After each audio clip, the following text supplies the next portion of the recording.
সকলকে অনেক অনেক অভিনন্দন আমার ফেসবুক পেজ এবং আমার ইউটিউব চ্যানেল থেকে। আশা করি সকলে ভালো আছেন এবং সুস্থ আছেন। গত ক্লাসে আমরা আমাদের বাংলাদেশের উপজাতি নিয়ে আলোচনা করেছি। আজকে আলোচনা করব আন্তর্জাতিক অঙ্গনের বিভিন্ন দেশের আদিম অধিবাসী এবং উপজাতিদের নিয়ে। আমরা আপনাদের কিছু তথ্য একটু বলতে চাই। গত ভিডিওতে যখন আমি দিলাম যে বাংলাদেশের মোট উপজাতি কত, আমি ক্লাসটা শুরুই করেছি যে বাংলাদেশের মোট উপজাতি কতটি, এটি নিয়ে কনফিউশন আছে এবং 2000 অনেকেই রেফারেন্স দিচ্ছেন 2022 সালের হিসাব অনুযায়ী বাংলাদেশের ক্ষুদ্র নিগোষ্ঠী উপজাতি হচ্ছে 50টি। আমি কিন্তু শুরুই করেছি একটি কনফিউশন নিয়ে এবং ওখানে যদি আমি 50টি লিখে দিতাম, 50টি লিখে দিলে এটা নিয়ে আর আলোচনা আগাতো না। তাই আমি 45টি অর্থাৎ 45টি, 48টি এবং 50টি এই কনফিউশনটি যে এখানে আছে সেটি আমি উল্লেখ করেছি। অপশনে যেটি থাকবে আপনারা সেটাই দিবেন। এবং অনেকে একদম কমেন্টের বর্ণনা বোঝাচ্ছেন যে এখানে ভুল তথ্য আছে, অমুক নমুক অনেক কিছু বলেছেন।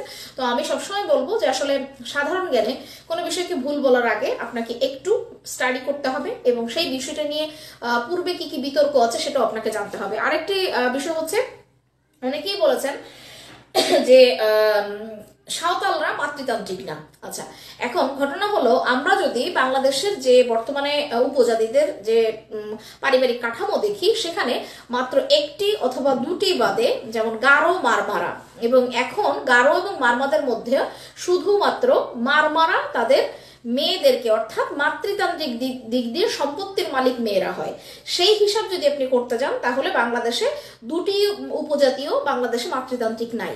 তো আর এর আগে গারোদের যে কালচারটা ছিল সেই অনুযায়ী সাঁওতালদের যে কালচার ছিল সেই অনুযায়ী তাদেরকে এখন পর্যন্ত প্রশ্ন যদি পরীক্ষায় আসে দেখবেন বিভিন্ন বইতে এইভাবে লেখা থাকে যে প্রশ্ন যদি আসে নিচের কোনটি মাতৃতান্ত্রিক, তার মধ্যে যদি সাঁওতাল অপশনে থাকে, বাকি দুইটা গারো বা মারমা যদি না থাকে তাহলে আপনাকে কি করতে হবে? সাঁওতালি দিতে হবে। তাহলে আসি, আজকে আমরা আমাদের বিভিন্ন আদিম অধিবাসী ও উপজাতিদের নিয়ে আলোচনা করব। যেমন আমরা প্রায়শই এই টপিকটা থেকে প্রশ্ন কেমন পাই, আপনাকে প্রশ্ন করতে পারে যে আফ্রিকার আদিম অধিবাসীদের কি বলা হয়? জুলু বা রেড ইন্ডিয়ান কোন দেশের আদিম অধিবাসী? তাহলে আমরা দেখে নেই যে এরকম কোন কোন আদিম অধিবাসীরা আমাদের বিভিন্ন পরীক্ষায় খুব বেশি গুরুত্ব পেয়ে থাকে। তাহলে আমরা প্রথমে দেখি দক্ষিণ আফ্রিকার আদিম অধিবাসীদের নাম হচ্ছে জুলু এবং আমেরিকার আদিম অধিবাসীদের নাম হচ্ছে রেড ইন্ডিয়ান। আপনারা জানেন যে যখন প্রথম এই আমেরিকা আবিষ্কার করা হয় সেই সময় থেকেই ভুলবশত এটাকে যখন তারা ভেবেছিল যে এটা হচ্ছে ইন্ডিয়ার একটি অংশ, তখন তাদেরকে নামকরণ করা হয় বা তারা রেড ইন্ডিয়ান নামে সেই সময় থেকে পরিচিত। নিউজিল্যান্ডের আদিম অধিবাসীদের বলা হয় মাউরি। দক্ষিণ ভারতের আদিম অধিবাসীদের বলা হয় দ্রাবিড়। এরপরে চলে আসি আমরা ভারতের নীলগিরি পর্বতের আদিম অধিবাসীদের বলা হয় টোডা। পাকিস্তানের উত্তর পশ্চিম সীমান্তে বসবাসকারী উপজাতিদের নাম হচ্ছে আফ্রিদি। আরব ও আফ্রিকার যাযাবর জাতিকে বলা হয় বেদুইন। ভারতীয় আদি অধিবাসীদের থেকে বংশোদ্ভূত হয় জিপসিরা। প্রশ্ন করবে যে জিপসিরা কোন দেশীয় বা কোন অধিবাসীদের থেকে তারা উদ্ভূত? নরওয়ের আদি অধিবাসীদের বলা হয় ভাইকিং। আফ্রিকার কালাহারি মরুভূমিতে বসবাসকারী অধিবাসীদের বলা হয় বুশম্যান। ইরান, ইরাক ও তুরস্কের কুর্দিস্তানে বসবাসকারী উপজাতিদের নাম হচ্ছে কুর্দি এবং নেপাল ও তিব্বত সীমান্তে অবস্থিত অধিবাসীদের বলা হয় শেরপা। গ্রিনল্যান্ড, সাইবেরিয়া, আলাস্কা ও লাব্রাডার উত্তর অঞ্চলে বসবাসকারী যেসব অধিবাসীরা রয়েছে তাদেরকে বলা হয় এস্কিমো। তাদেরকে কি বলা হয়? তাদেরকে বলা হয় এস্কিমো। এবং পরবর্তীতে যে তথ্যটি রয়েছে আমরা একটু দেখে নিব। এরপরে রয়েছে আফ্রিকার নিরক্ষীয় অঞ্চলের যে অধিবাসীরা রয়েছে তাদেরকে বলা হয় পিগমি।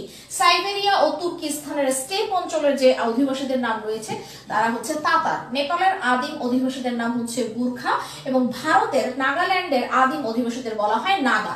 তাহলে আমরা আজকে এখানে যে তথ্যগুলো পেলাম আশা করি এই তথ্যগুলো আপনাদের কাজে আসবে। তো আমরা আরেকবার একটু রিভিউ করে নিতে পারি যে এখানে আমরা কাদেরকে নিয়ে কথা বলেছি।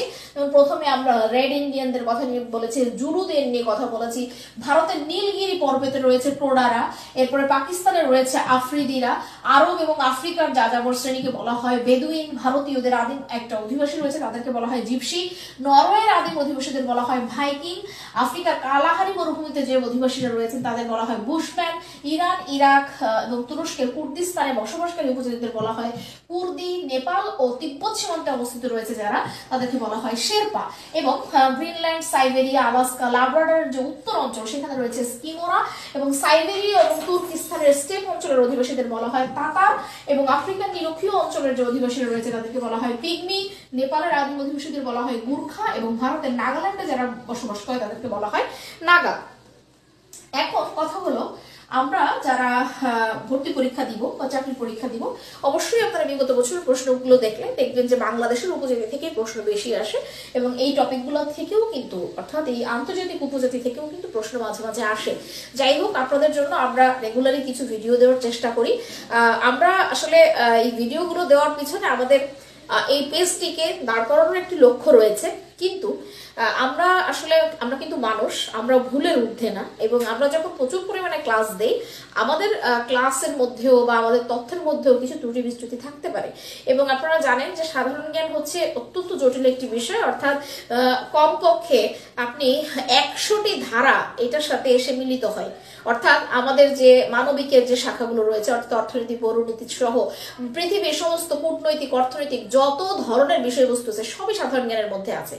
এখন আমরা যে কোনো ভুল করব না, আমরা প্রতিদিন আপনাদের কাছে সবসময় আমরা জানাচ্ছি যে আমাদের যে কোনো কিছু যদি আমরা ভুল করি বা যে কোনো ধরনের তথ্য বিভ্রাট হয়, আপনারা অন্তত আমাদের কমেন্টে বা আমাদের যে ইনবক্স রয়েছে সেখানে আপনারা কিন্তু আমাদেরকে একটু ক্ষমাসুন্দর দৃষ্টিতে দেখে আপনারা আমাদের সমালোচনা করতে পারেন, যা তথ্যটা ঠিকও করে দিতে পারেন।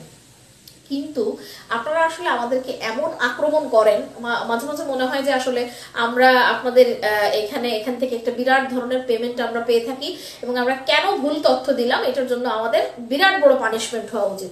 তো আমাদের কথা হচ্ছে, যদি আমাদের ভিডিও আপনাদের কাছে কোয়ালিটিফুল মনে না হয় অথবা আমাদের ভিডিও আপনাদের কোনো উপকারে না আসে, তাহলে অন্তত আপনারা ভিডিও দেখা বর্জন করেন, এটা আপনার পার্সোনাল ব্যাপার। কিন্তু আমাদের যারা অডিয়েন্স আছে বা আমাদের যারা স্টুডেন্ট আছে তাদেরকে আপনারা বিভ্রান্ত করেন না। যদি আপনার কাছে কোনো রেফারেন্স থাকে, কোনো সঠিক তথ্য থাকে, আপনি ইনবক্সে দিয়ে দেন, আমরা সাদরে গ্রহণ করব। কিন্তু অন্তত আমাদের এইভাবে মেন্টালি প্রেশার দিয়েন না, আর এবং একটু গালমন্দ করা থেকে বিরত থাকেন, তাহলে আমাদের পথ চলাটা সহজ হবে। এবং আপনারা আছেন বিধাই আমাদের এই পেজটা দাঁড়িয়েছে।